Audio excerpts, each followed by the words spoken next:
Hi అండి. Welcome to our channel. ఈరోజు మన ఛానల్‌లో పచ్చి మామిడికాయతో కాకుండా మామిడి పండుతోటి సాంబార్ ఎలా తయారు చేసుకోవాలో చూసేద్దాం. ఇది చాలా ఈజీ. త్వరగా అయిపోతుంది. మనం సాంబార్ చేసినట్లే చాలా టేస్టీగా కూడా ఉంటుంది. ఒకసారి అయితే ఈ సీజన్‌లో తప్పకుండా ట్రై చేయండి. ముందుగా ఈ సాంబార్ తయారు చేసుకోవడం కోసమని ఒక కప్పు కందిపప్పుని శుభ్రంగా కడిగేసి అరగంట పాటు నానబెట్టుకొని ఉడికించుకోవాలి. ఇప్పుడు నేను చేసే ఈ క్వాంటిటీ నలుగురికి సరిపోతుంది. మీరు ఎక్కువ మంది కావాలంటే క్వాంటిటీ కొంచెం పెంచుకోవచ్చు, లేదంటే తగ్గించుకోవచ్చు. ఒక మిక్సీ జార్‌లో పావు చిప్ప పచ్చి కొబ్బరి ముక్కలు వేసుకోండి. అలాగే 2 స్పూన్ల సాంబార్ పొడి వేసుకోవాలి. దీన్ని మెత్తగా గ్రైండ్ చేసుకోండి.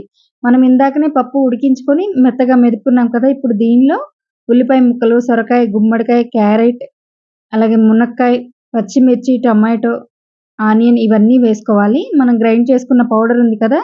సాంబార్ పౌడర్ ఇంకా పచ్చి కొబ్బరి అది కూడా వేసుకొని కల్లుప్పు 2 స్పూన్ల వరకు వేసుకోవాలి. ఇవన్నీ వేసుకున్నాక పావు స్పూన్ పసుపు కూడా వేసుకోవాలి.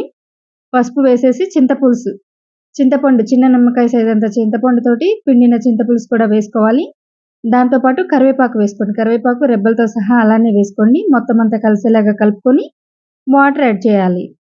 లీటర్ నుంచి లీటర్‌న్నర వరకు పోసుకోవాలి వాటర్. అన్నీ పోసుకొని ఇదంతా ఒకసారి కలుపుకొని స్టవ్ ఆన్ చేసి ఇది లో ఫ్లేమ్‌లో మాత్రమే ముక్కలు మెత్తబడి సాంబార్ బాగా మరిగించుకోవాలి. చాలా సింపుల్‌గా అయిపోతుందండి. అంతే విధంగా టేస్టీగా కూడా ఉంటుంది. ఇది ఇడ్లీలోకి బావుంటుంది, దోసలోకి కూడా బావుంటుంది, రైస్‌లోకి బావుంటుంది. ఎక్కువగా అయితే రైస్‌లోకే బావుంటుంది. ఇప్పుడు బెల్లం వేసుకోండి. కొద్దిగా బెల్లం వేసుకోండి. పోపు వేసుకోవడం కోసమని కడాయిలో ఒక టేబుల్ స్పూన్ వరకు ఆయిల్ వేసి ఎండుమిర్చి, పోపు గింజలు, కరివేపాకు, కొద్దిగా ఇంగువ వేసుకోవాలి. ఇవన్నీ వేసుకున్నాక తాలింపు వేగాక మనం ముందుగానే రెడీ చేసుకున్న సాంబార్‌లో వేసుకొని మొత్తం అంతా కలిసేలాగా కలుపుకోవాలి. ఈ పోపు వేసుకున్న తర్వాత ఇప్పుడు దీనిలో మామిడి పండుని పెద్ద పెద్ద ముక్కలుగా కట్ చేసుకోండి. చిన్న ముక్కలుగా కట్ చేయొద్దు. పెద్ద ముక్కలుగా కట్ చేసుకొని మీకు ఎన్ని పీసెస్ అయితే అవసరం ఉంటాయో అన్ని వేసుకోండి. ఇక్కడ నేను 4 మాత్రమే వేస్తున్నా. ఇవే సరిపోతాయి.